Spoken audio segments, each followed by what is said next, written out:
우리 선사님 아침 참을 고신이라고 고생하셨네.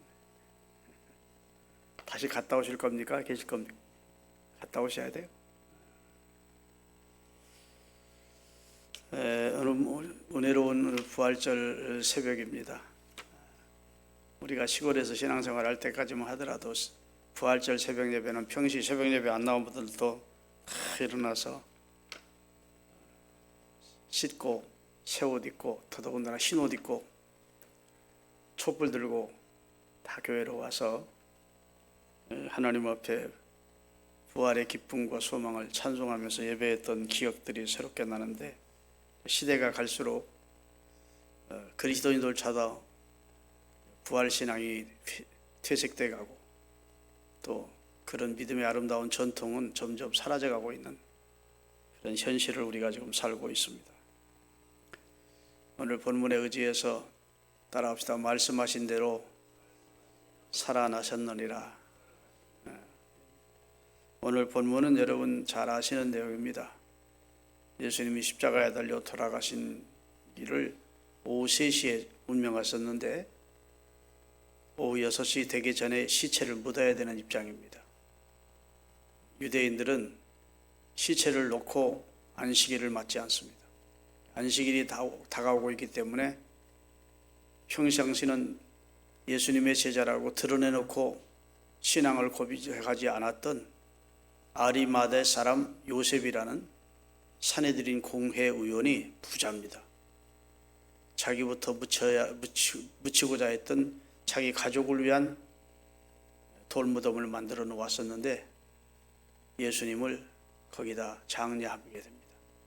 빌라도 총독을 찾아가서 내가 예수님을 장례하고자 하니까 예수의 시체를 내가 장례하도록 허락해달라, 내달라 그랬더니 빌라도가 허락을 해서 아리마대 사람 요셉 공회 의원이, 지금으로 말하면 국회의원입니다. 국회의원이 장례위원장이 돼서 몇 사람의 도움을 받아 예수님의 시신을 비어있는, 자기부터 들어가려고 했던 새로운 돌무덤에 예수님을 안치하고 돌로 그 문 입구를 막아놓게 됩니다. 나는 그것도 하나님의 섭리라고 봅니다. 물론 이사야 53장에 그가 죽게 되면 우리 죄를, 그가 찔리면 우리 허물이고 그가 상하면 우리 죄 때문에 죽는데, 그가 죽으면 부자의 무덤에 묻힐 것을 예언해 놓았습니다. 아리마대 사람 요셉이라는 공회의원의 부자가 만들어 놓은 무덤에 예수님이 갇히죠. 가문들이, 그 안에 시체들이 많았다면 누가 살아났으면 그게 꼭 예수라는 보장이 어딨냐 이럴 입장이지만, 그 교대는 예수님 시체밖에 없었거든요.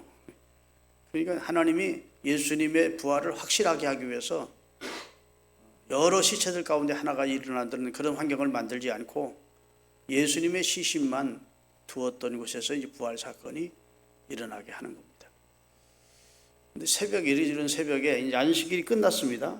토요일이 안식이니까. 그러니까 토요일이 끝나고 주일 새벽, 오늘 우리가 모이는 지금 이 시간쯤에 예수님을 평시에 사랑하고 따르던 막달라 마리아는 일곱 귀신 들렸다가 예수님이 치료해 준 예수님을 사랑하던 여인이었고, 마리아는 베다니의 나사로 동생 마르다 동생 마리아입니다. 이 두 여인이 예수님을 지극히 사랑한 여인들이었는데 예수님의 부활은 생각지도 않고 예수님의 그 시신에서 냄새가 날까봐 언젠가는 뭐 썩고 일반인들처럼 그렇게 되겠지만 금방 냄새가 나는 것은 방지하고 싶어서 시신이 좀 속히 부패되는 걸 좀 막으면서 냄새도 향기가 나는 향유를 가지고 새벽에 예수님 묻힌 무덤을 찾아간 겁니다. 가면서 걱정을 했습니다. 그 무거운 돌문을 우리가 어떻게 밀어내고 그 안에 들어갈 수 있을까. 그러면서 갔는데 가면서 지진이 일어나면서 천사가 임하더니 천사가 돌문을 옮겨놓고 그 위에 앉아 계신 그 광경을 보게 되고, 예수님의 무덤을 지키던 로마 병정들은 그냥 사색에 대해서 다 엎드려 죽은 자 같이 됐다는 것이 오늘 본문입니다. 오늘 본문은요, 마치 신문 기자가 정확하게 사건을 기록해 놓은 것처럼 팩트, 사실을 그대로 기록해 놓은 겁니다. 아멘. 그래서 마태복음, 마가복음, 누가복음, 요한복음에 네 명의 성경 기자가 이 사건을 다 기록하는데 그냥 신문 기자가 혹은 형사가 어떻게 시작돼서 어떻게 진행됐는지를 정확하게 기록해 놓고 있는 팩트입니다. 그 다음에는 이제 이 사건이 후에 부활에 대한 내용을 바울 같은 경우는 신학적으로 교리적으로 이렇게 정립을 하지만 사실 현장에서 부활을 목격한 사람들의 이야기를 복음서 마태도 마가도 누가도 요한복음에도 다 기록을 해놓고 있는데 오늘 당시 남자들이 주류 사회 주인공들이었는데 예수님의 부활은 당시 인구의 사람의 숫자에도 계산할 때 들어가지 않던 여인들 둘이 주님을 지극히 사랑하는 여인 둘이 부활하신 예수님의 부활한 현장에 가서 이 놀라운 사건을 보게 되죠. 그런데 천사가 한 말이 참 의미가 있습니다. 너희는 두려워 말라 하는 거예요. 자, 다 같이 읽겠습니다. 천사가 여자들에게 말하여 이르되 너희는 무서워하지 말라. 그러면 무슨 말입니까? 지금 무덤을 지키다가 로마 병사들은 다 죽은 자 같이 돼서 이 사람들은 무서워할 수 있지만 너희는 무서워할 필요가 없다는 거예요. 너희는 기뻐할 사건이라는 거예요. 너희는 참으로 감격스러운 그런 은총의 사건이 부활 사건이라는 겁니다. 너희는 무서워할 필요가 없어. 여러분, 불신자들은 죽음을 무서워합니다. 제일 무서워하는 게 죽음이지요. 그러나 그리스도인은 병원에 가서 당신은 얼마 못 삽니다 하는 소리를 들어도 물론 충격이지요. 사랑하는 이들과 헤어져야 되니까, 정들었던 이 땅을 떠나야 되니까 충격이죠. 그렇지만 우리는 무서워하지 않습니다. 왜? 주님이 나를 위해 준비한 천국이 있고 내 육은 흙으로 돌아가지만 내 영은 하나님께서 언젠가 주 예수께서 재림하시는 날 부활할 걸 믿고 그 다음에 하나님이 우리 위해 준비한 나라가 있음을 확실히 믿기 때문에 우리는 두려워하지 말라는 거예요. 부활을 믿는 너는 두려워하지 마라. 예수님을 사랑하는 너희들은 두려워할 필요가 없어. 예수님을 구주로 믿었던 너희는 두려워할 필요가 없어. 아멘. 너희는 무서워하지 마. 이 사람들은 무서워하는 거 당연하지만 너희 준비된 너희는 무서워할 필요 없다. 아주 소망적인 메시지입니다. 십자가에 못 박히신 예수를 너희가 찾는 줄 천사가 알아요? 몰라요? 안 돼. 너희가 왜 이 무덤에 왔는지 내가 안다. 그리고 나서 하시는 말씀이 6절입니다. 그가 여기 계시지 않고, 그가 누굴까요? 예수님이 여기 계시지 않고 그가 말씀하시던 대로 살아나셨다. 예수님이 늘 말씀하셨거든요. 요나의 표적으로 진정한 내가 하나님의 아들이라는 표적을 보여주겠다. 다른 표적은 다른 귀신 섬기는 사람들도 다 흉내낼 수 있지만 부활의 표적만은 다른 어떤 종교도 흉내를 못 내. 요나가 물고기 뱃속에 3일 있다가 다시 통하여 산 것처럼 인자는 음부에 내려갔다가 3일 만에 다시 살아나게 될 것이야. 너희가 이 성전을 헐라. 내가 3일 만에 일으킬 거야. 그것은 보이는 예루살렘 성전을 말하는 게 아니고 성경에 보니까 예수님을 가리켜서 말씀하신 것이라고.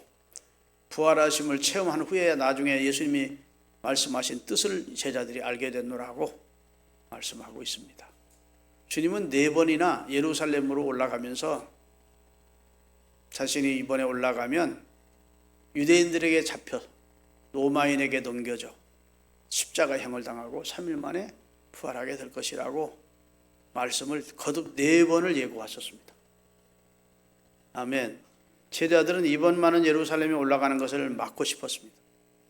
그래서 걱정하면서 올라가고 어떤 한 제자는 예수님과 함께 죽으러 가자 그랬다는 겁니다.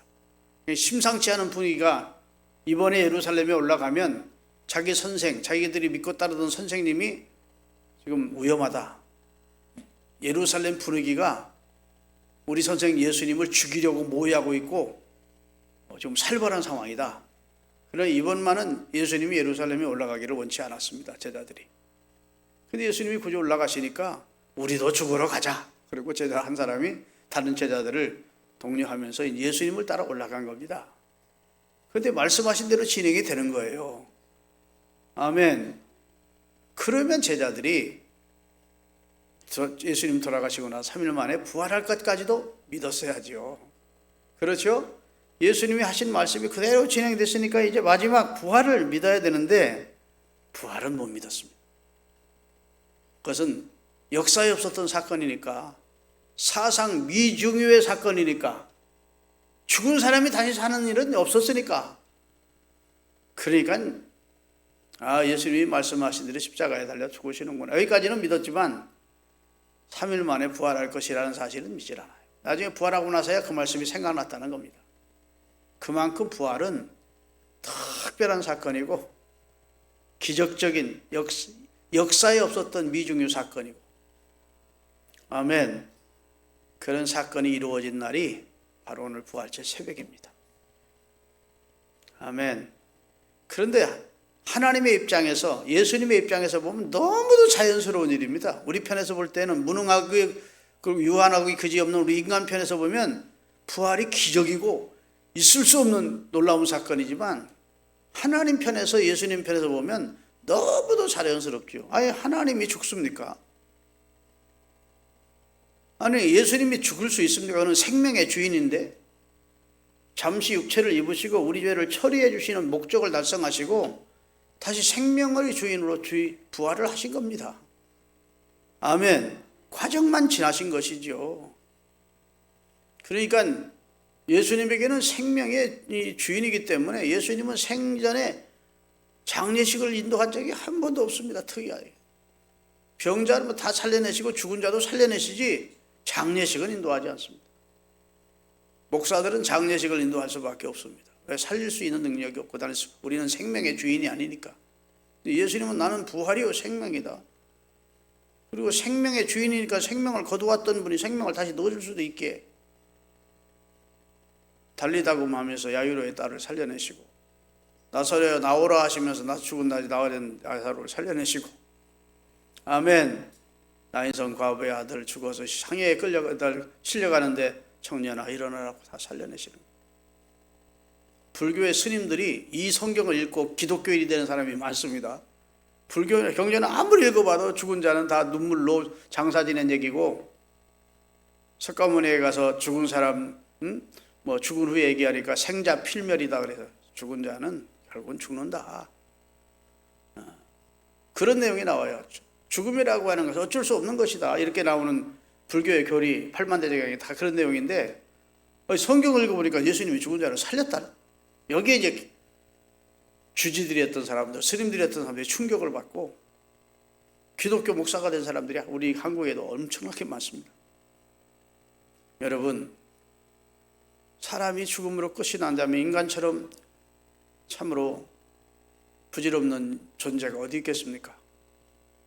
근데 하나님은 사람을 영생하는 존재로 만들어 주셨고, 할렐루야, 예수님처럼 영생하는, 예수님이란 나무에 붙은 가지가 되어 예수님처럼 영생하도록 우리를 접목시켜 주셨습니다. 아들이 있는 자에게는 생명이 있도록. 아멘. 그러니까 불신자들은 두려워할 수밖에 없어요. 거기 도마 병정처럼 불신자들은 죽음이 두려운 순간입니다. 죽음 후에 지옥이니까, 하나님의 형벌이 기다리고 있으니까. 그러나 그리스도인은 죽음 다음에도 소망이 있습니다. 믿습니까? 그 믿음 가지고 승리하시는 여러분과 제가 될 수 있기를 주의 이름으로 축원합니다. 사실 부활절이 기독교에서 가장 기쁜 날이라고 해야 돼요. 성탄절도 부활절이 없다면 별 의미가 없습니다. 한 인간 예수가 태어난 사건이 지나지 않죠. 부활로 예수님이 구주이심을 확증하셨기 때문에. 십자가의 대속사건이라고 하는 십자가의 죽음도 부활절이 없었다면 좀 의심스러운 겁니다. 진짜 예수님이 우리의 구주가 돼? 하지만 예수님이 죽은 자 가운데서 다시 살아나심으로 역시 예수님은 하나님의 아들이셨구나. 우리의 죄를 대속하기 위해서 죽으셨구나. 이런 모든 것이 서류 꾸며놓고 마지막 도장을 치듯이 확증시켜 주신 겁니다. 그래서 부활절이 귀한 거예요. 전 세계 교회가 부활을 노래하고 찬양하고 예배하는 그런 은혜를 우리가 오늘 또 누리게 되는 것으로 믿습니다. 여러분, 부활은 세 가지입니다. 첫째는 과거의 부활이 있어요. 그것은 예수님의 부활입니다. 지금부터 2000년 전에 일어났던 예수님의 부활이 과거 부활입니다. 그래서 고린도 전서에 보면 이렇게 말씀하고 있어요. 고린도전서 15장 20절부터 22절까지 보면 이런 말씀이 나옵니다. 띄워주시겠습니다. 그러나 이제 그리스도께서, 같이 읽어요. 죽은 자 가운데서 다시 살아 잠자는 자들의 첫 열매가 되셨도다. 앞으로 될 것이다가 아닙니다. 되셨다. 이제는 사망이 한 사람으로 말미암아 시작됐으니 죽은 자의 부활도 한 사람 예수를 통해서 이루어지도록 하나님이 섭리하셨다. 그 다음에 아담 안에서 모든 사람이 죽은 것 같이 그리스도 안에서 모든 사람이 삶을 이제 우리가 얻게 될 영원한 부활이 있다는, 미래의 부활이 있는데 그건 얻게 될 것이라는 겁니다. 그럼 과거의 부활은 누굽니까? 예수님의 부활이 모든 인류의 부활의 첫 열매가 되어주셨대요. 여러분, 보리가 익을 때 무슨 막 파릇파릇 올라가고 그 다음에 보리가 이렇게 이삭을 내기 시작하면 그 다음에 익을 때 이쪽이 첫 이삭이 먼저 익기 시작하면 이쪽도 익기 시작하고 이쪽도 다 누렇게 익기 시작하는 것처럼 예수님이 첫 열매로, 부활의 첫 열매로 이 세상에 오신 분이래요. 예수님의 부활을 과거의 부활입니다. 현재의 부활은 무엇이냐? 거듭남이 현재의 부활입니다. 어느 날 예수님이 나의 주이시 되심을 확실히 알게 되고 믿게 됩니다. 눈이 열리고 귀가 열리게 됩니다. 새로운 믿음의 세계를 보게 됩니다. 그게 이제 거듭남이죠. 그게 현재의 부활입니다.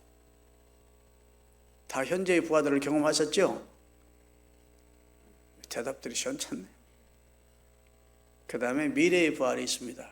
그것은 고린도전서 15장에 51절부터 54장까지 나와요. 44절까지 다 같이. 보라, 내가 너희에게 비밀을 말하노니 우리가 다 잠잘 것이 아니요 마지막 나팔에, 여기 잠잔다는 것은 죽은 것을 성경은 잠자는 것으로 말합니다. 잠잘 것이 아니요 마지막 나팔에 순식간에 호련히 변화되리니 나팔 소리가 나매 죽은 자들이 썩지 아니할 것으로 다시 살아나고 우리도 변화되리라. 이 썩을 몸이 썩지 아니할 것을 입겠고 이 죽을 몸이 죽지 아니함을 입는 신령한 몸으로 변화가 있을 것이라는 겁니다. 이 썩을 것이 썩지 아니함을 입고 이 죽을 몸이 죽지 아니함을 입을 때에는, 그때는 사망이 삼킨 바 되어 이기리라고 기록된 하나님의 말씀이 이루어지는 현상. 데살로니가 전서 4장 13절부터 또 몇 절 읽겠습니다. 형제들아, 자는 자들에 관하여는, 여기 자는 자, 죽은 자들을 말하는 건 죽은 자들에 대한 표현이에요. 자는 자들에 관하여는 너희가 알지 못함을 우리가 원하지 아니하노니 이는 소망이 없는 다른 이와 같이 슬퍼하지 않게 하리라. 죽었다고 슬퍼하잖아요. 이제 영혼이 끝났다. 그럴 필요가 없다는 겁니다. 그리스도인은 우리가 예수께서 죽으셨다가 다시 살아나심을 믿을진데 이와 같이 예수 안에 있는 자들도 하나님이 그와 함께 데리고 오시리라. 우리가 주의 말씀으로 너희에게 이것을 말하노니 주께서 강림하실 때까지 우리 살아남아 있는 자도 자는 자들보다 결코 앞서지 못하리라. 주께서 호령과 천사장의 소리와 하나님의 나팔 소리로 친히 하늘로부터 강림하시리니 그리스도 안에서 죽은 자들이 먼저 일어나고 그 후에 우리 살아남은 자들도 구름 속으로 끌어올려 공중에서 주를 영접하게 하시리니 그리하여 우리가 항상 주와 함께 있으리라. 야, 설명을 잘 들으세요. 하나님의 전능하심을 믿으시면 두 손 들고 아멘. 하나님은 아무것도 없는 가운데서 천지와 만물을 창조하신 전능자입니다.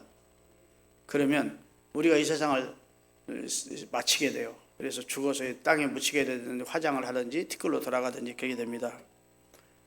그러면 그리스도께서 재림하실 때 얘기를 하는 거예요.